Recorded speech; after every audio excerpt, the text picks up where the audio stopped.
You're a mess, man. All right, welcome to Short Takes. We are the Alabama Takes brief talk show. You guys know that. Make sure to subscribe to our YouTube channel, and then you won't miss an episode. We're out every Friday. We talk to our favorite musicians, authors, actors, directors, thinkers, writers, you name it. And today, I've got an old friend. He and I are just making some connections, I think. He is a talented singer, talented songwriter, talented just guy in general, hilarious. He's former boxer. I think he wouldn't mind me listing that off of his accomplishments. And he's a jack of all trades. And if you know him, you know him. He's Mississippi's own Mr. Paul Thorn's with me today. How are you, Blaine? Hey, look at you. Man, you know, this is what happened today. I was told I had some interviews, and my stupid mind thought it was tomorrow. But luckily, I was near where I had to do it, and so I'm here. I'm 10 minutes late, but I'm here. And then I sat down and I started talking to somebody, and I didn't even know who I was talking to because I didn't do any research. And so then and even when I was talking to you at first, it didn't register who you were. But you and I go way back because we go way back. You and my wife went to school together. Mm-hmm. And I used to see you. I would see you mostly at Christmas time when we would go over to Lisa's house. Remember that? Yes, I do, man. Yeah. And, yes, we'd always have the big Christmas gathering. Yep. Yeah. Was you in the group that went to New Orleans that time with Heather? Was that that you? Was not. That was Stucky. That was Stucky, wasn't it? Okay. Yeah. Yeah. He'll appreciate the shout out. Yeah. Hey, Stucky. Hey. But no, Blaine, that's so. I just can't. It's just so surreal to me. I mean, look at you. You look like somebody really high up in the world, man. Got a green tie. What's going on? Hey, you dress for the job you want, man, not the one you have. You know? Yeah. No, Paul. It's probably been 04 that may be bad math since you and I actually just sat down and talked, and I really haven't seen you much since. Yeah. I had been down in Tuscaloosa for years. I'm up near Huntsville now. You've been making music on the road everywhere. It's awesome, dude. It's awesome to see you.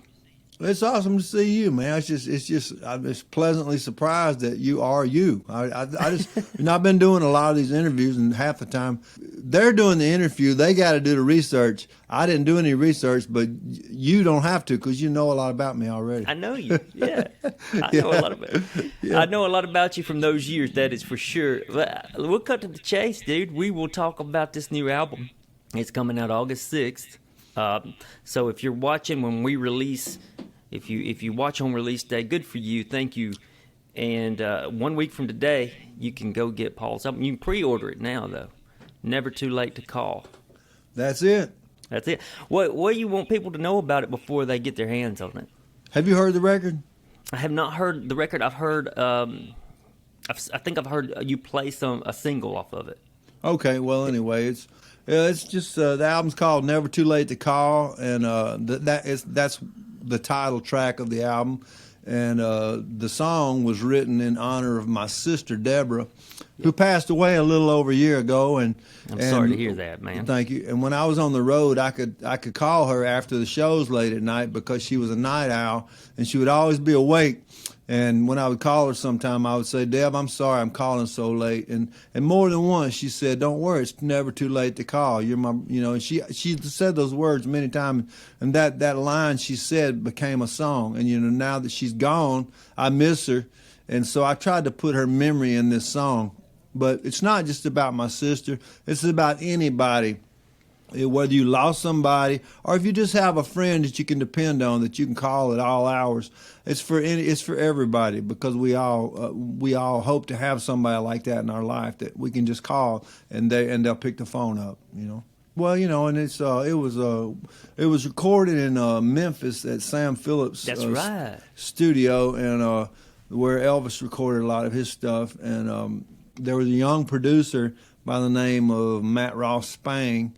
And he is really great, and I used him on this record. And the whole record is based around the songs obviously, but my acoustic guitar. I basically played every song on the album, and then my band came in and they put accents to what I did. So it has a very stripped down sound, and I'm very proud of it. I heard it described. I was doing a lot of the research, like you're talking about. I was reading up on it, and I read that story about your sister. It's very touching. It seems as though this is a real existential kind of album. It's a pretty deep one. Well, I'll take that. I mean, whatever you get from it, if it's something good, that's good to me. Yeah. You did get Heather on the album. Oh yes, man! You haven't heard that one? I haven't, dude. I'm not just saying it because it's my album. It's gonna blow you away. I wrote this song called "Breaking Up for Good Again," and it's about how when you're in a relationship, you love that person, but you're gonna get in arguments, and there's gonna come times when you need to take a little break from each other, and that's what the song's about. And when I was writing it in the house, I would sing it when I was working on it, and I caught her harmonizing with me. And it sounded great. And I said, and I don't mean to name drop, but I had somebody I was going to use to sing it with me. I was going to get a lady I actually know, Leanne Womack, the country singer. Mm-hmm. She's my favorite country singer as a female. And I could have probably done that. But after I stepped back and listened to Heather sing this with me, it sounded magical. And so we recorded this song, "Breaking Up for Good Again." It's on the album. It's I think it's like track number 4.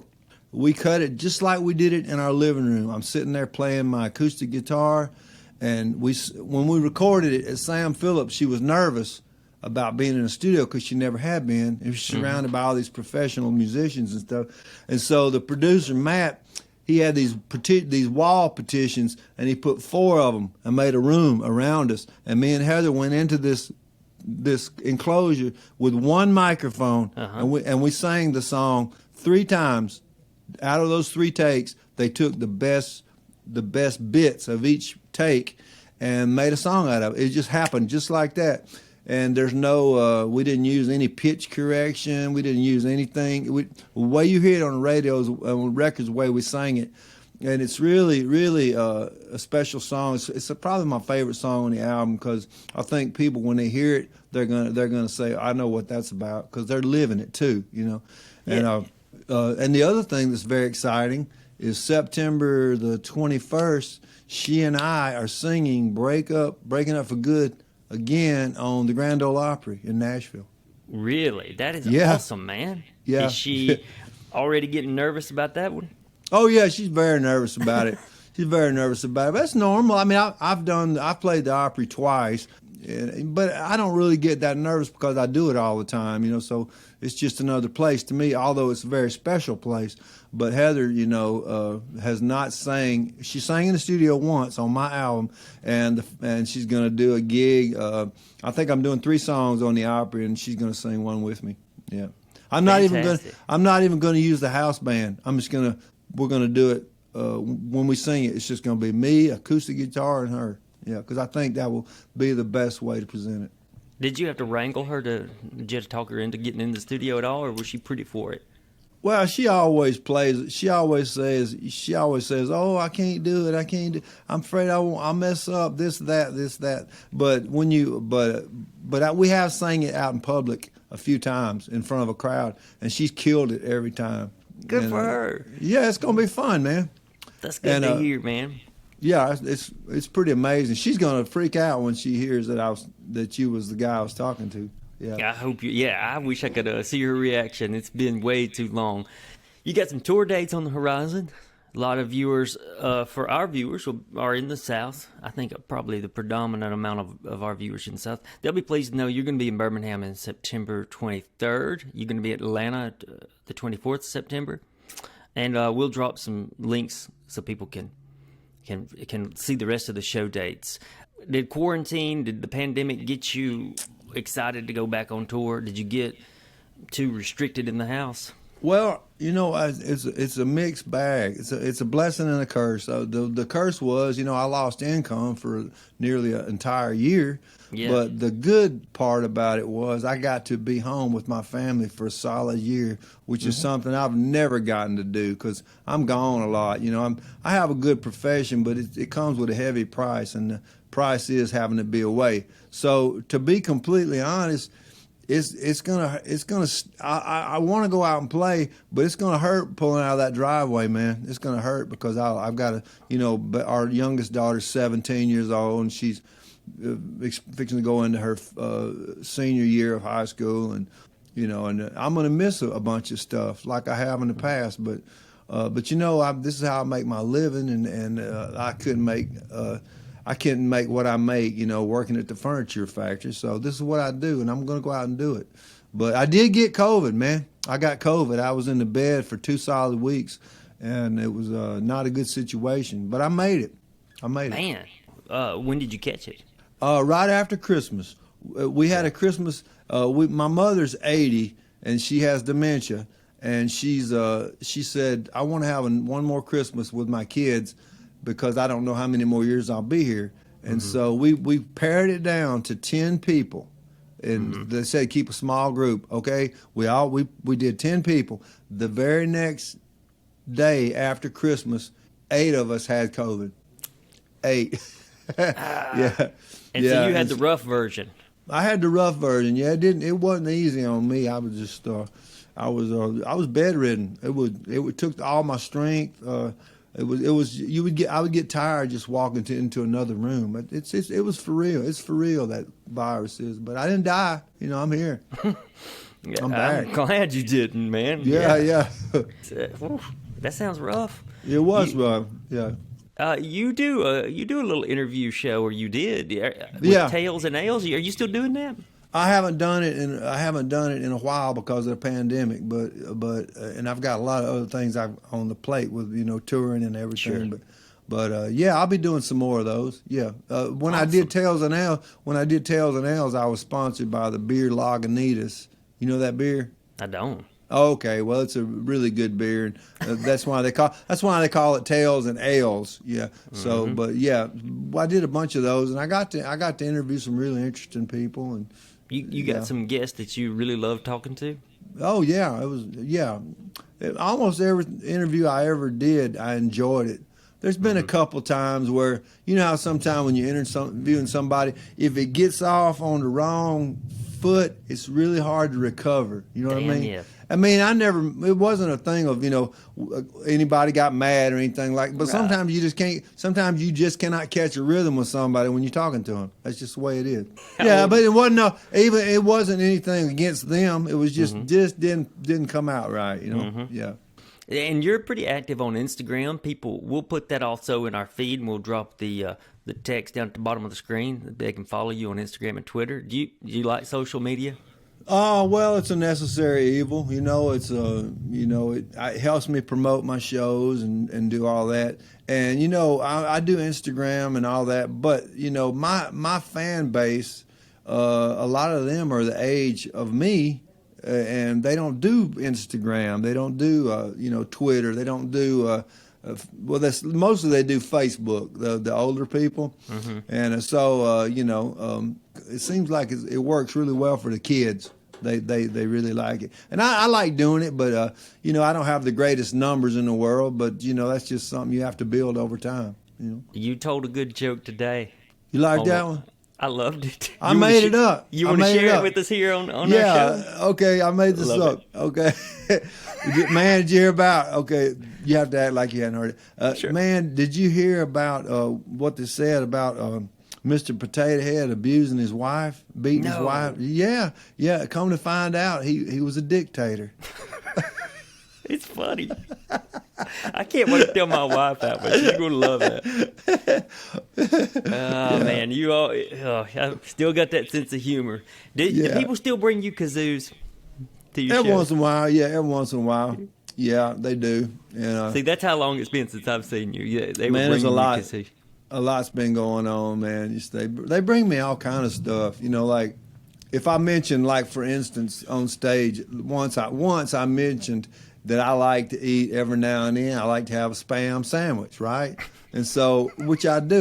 You like a Spam sandwich? No, I don't. Oh, okay. well, yeah. But anyway, but people started bringing cans of Spam to the show and putting them on the stage. And so, in the event of apocalypse, of an apocalypse, I could probably survive on Spam for like 8 years. Gosh. Do you fry it? I fry it brown on both sides, and I put it on white bread with Miracle Whip.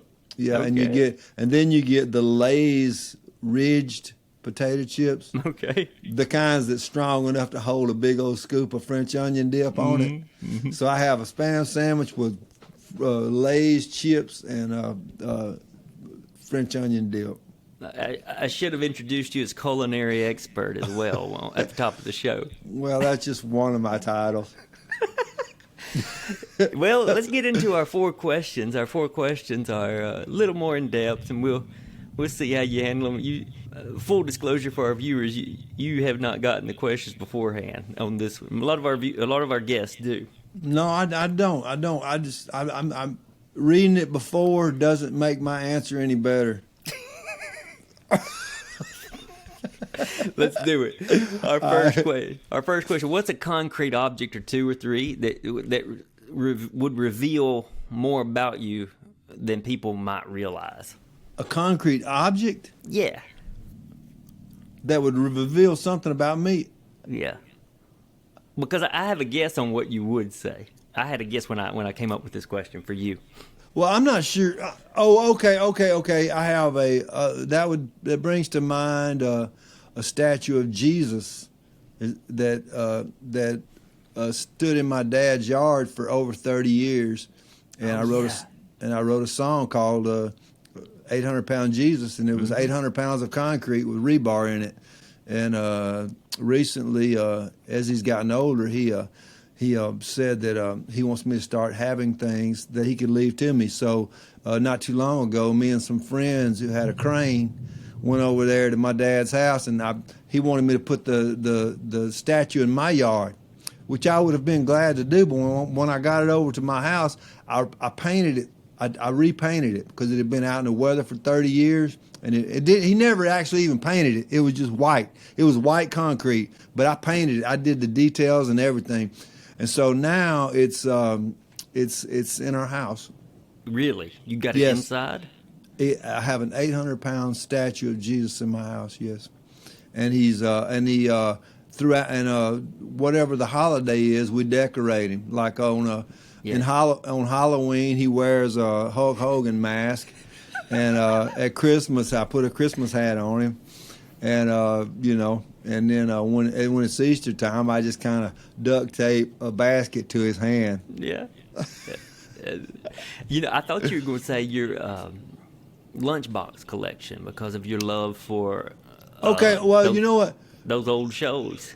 Okay. I'm not. Maybe I didn't understand the question. You said concrete things. Well, I thought you were talking about like stuff, tangible just stuff. Yeah. Yeah. Well, I got. Because I used to love looking at your lunchbox collection. Is it still as vast? Yeah. I've got a really big lunchbox collection, and the reason I like those things so much is when I was in elementary school, you had to, if you wanted to be cool, you had to have the latest lunchbox, Mm-hmm.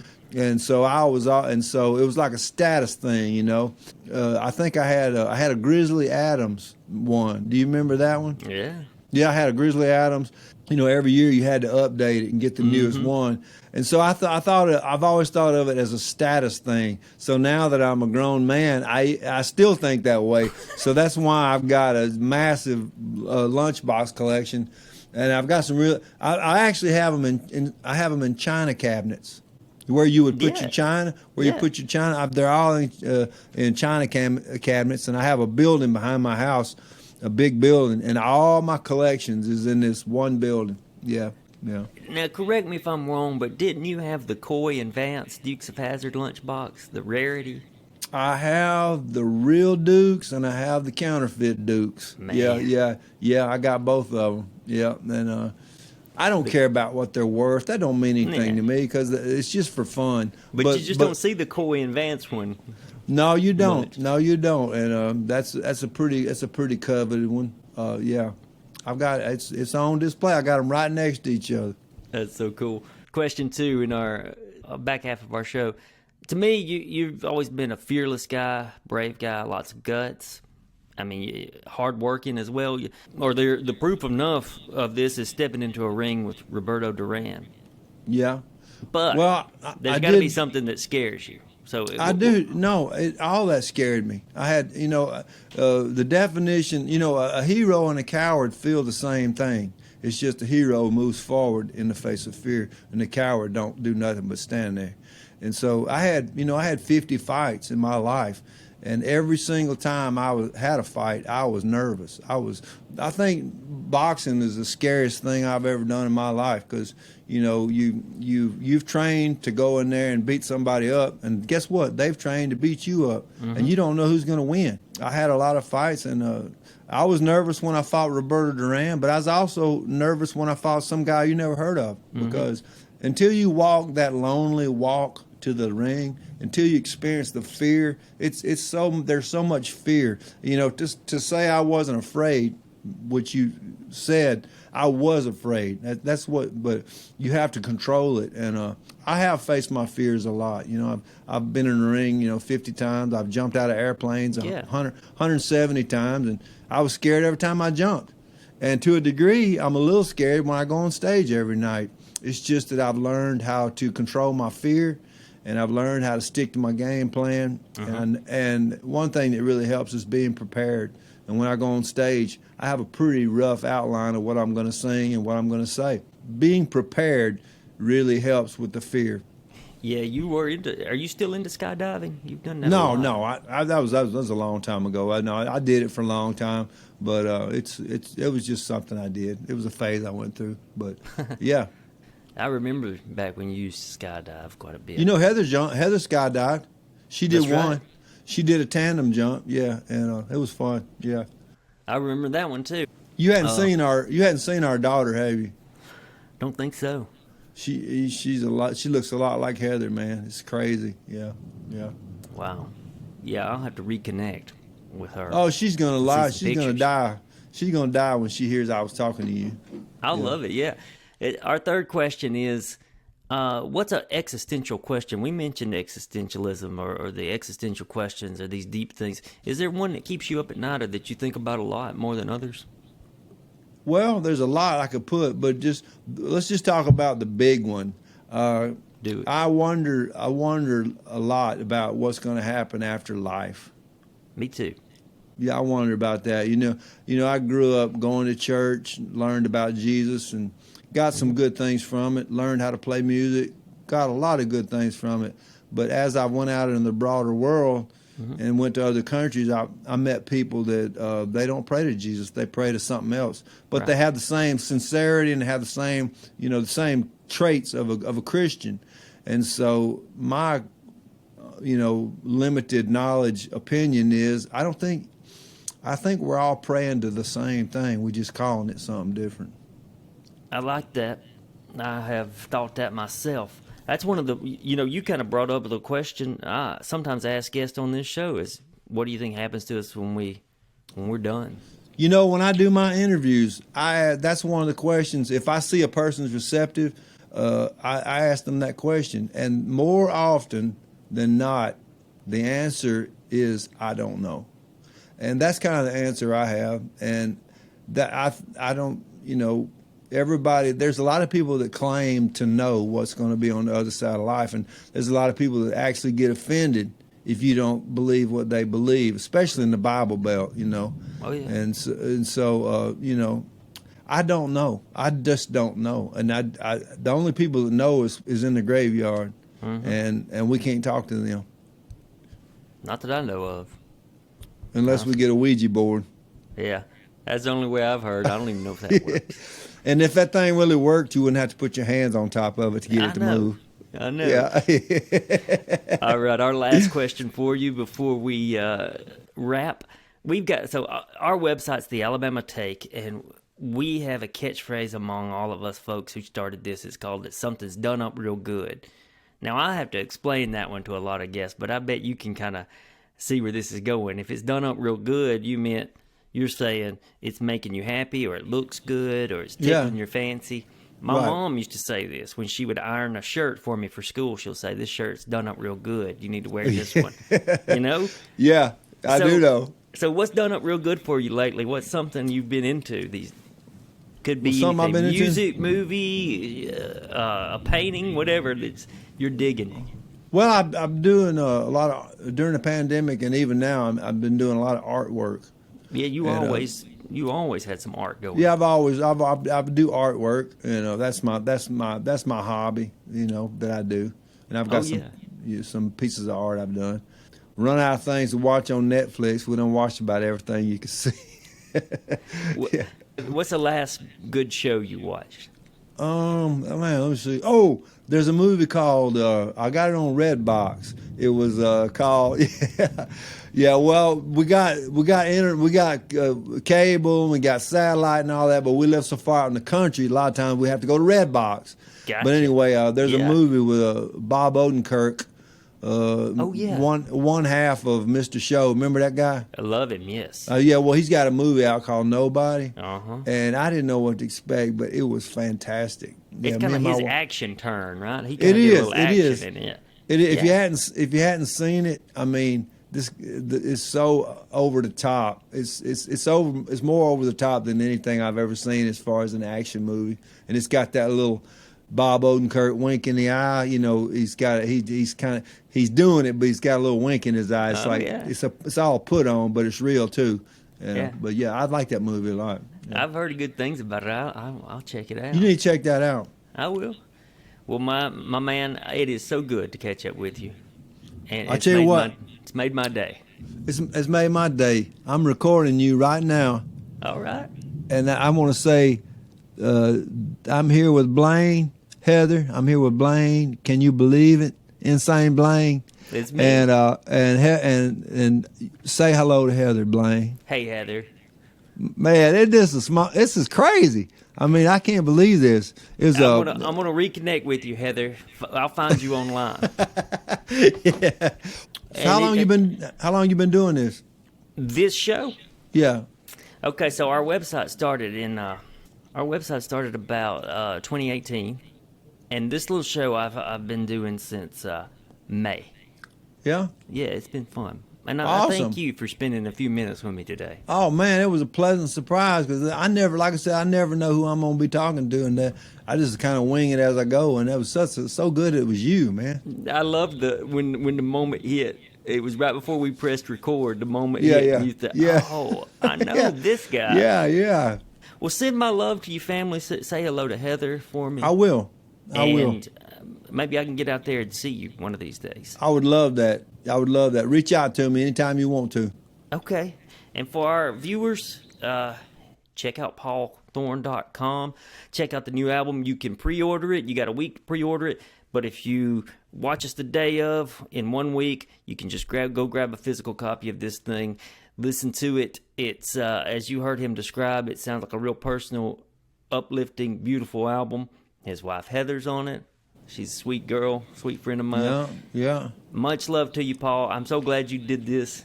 And I will talk to All you right, later, man. my dude. Take care, Blaine.